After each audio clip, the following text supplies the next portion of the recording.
Project 9 in the book talks about dealing with forms and collecting data using forms on web pages.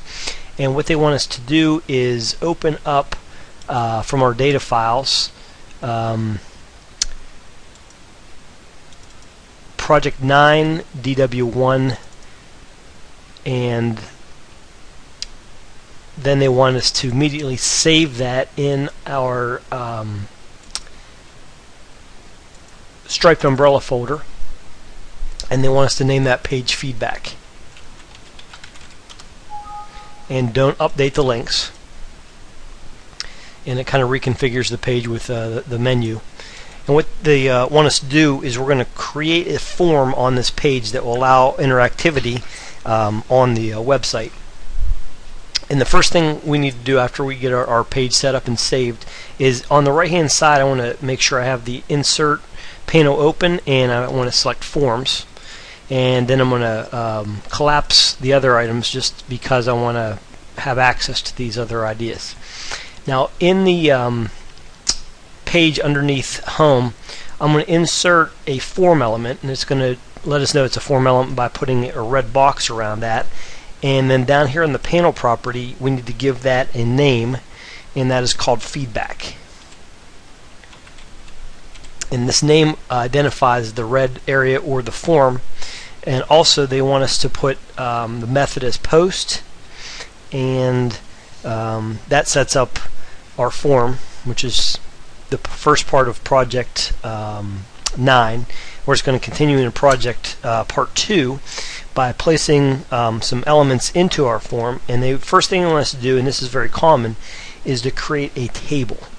Now I'm going to go under Insert and create a table, and the table is going to be set up as it is on page 9-12, 10 rows, 2 columns, 90% width, 0 border thickness, padding of 2, spacing of 1, and then the top header selected.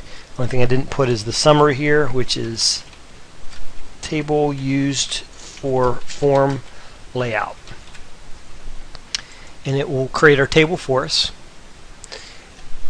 10 rows, 2 columns. First thing they want us to do with our table is set the width. So I'm going to highlight these cells. I don't know if you need to highlight all of them. They want the width over here to be 30%. And notice at the top it does that. And then the right column, I'm going to set the width to be 70%, which makes sense. And at the top it will reflect that. Now the top row, I'm going to highlight the 2 cells in the top row, and on the panel at the bottom there's a merge button that will take the 2 cells and make them into one.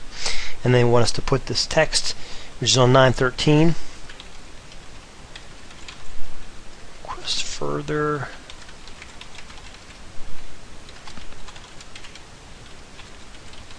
Complete this form. And they want us to skip a couple cells and then put I am interested in information about colon. Next line down, I would like to receive your newsletter. And then the last one is I learned about you from colon. And the item below that, there's a couple ways to do this, and the book does it a specific way, is they want us to click in this cell, and then over on the right hand side they want us to select the label button. And what this will do is it'll ask us to type in a label, and the label we're going to put in as comments, colon.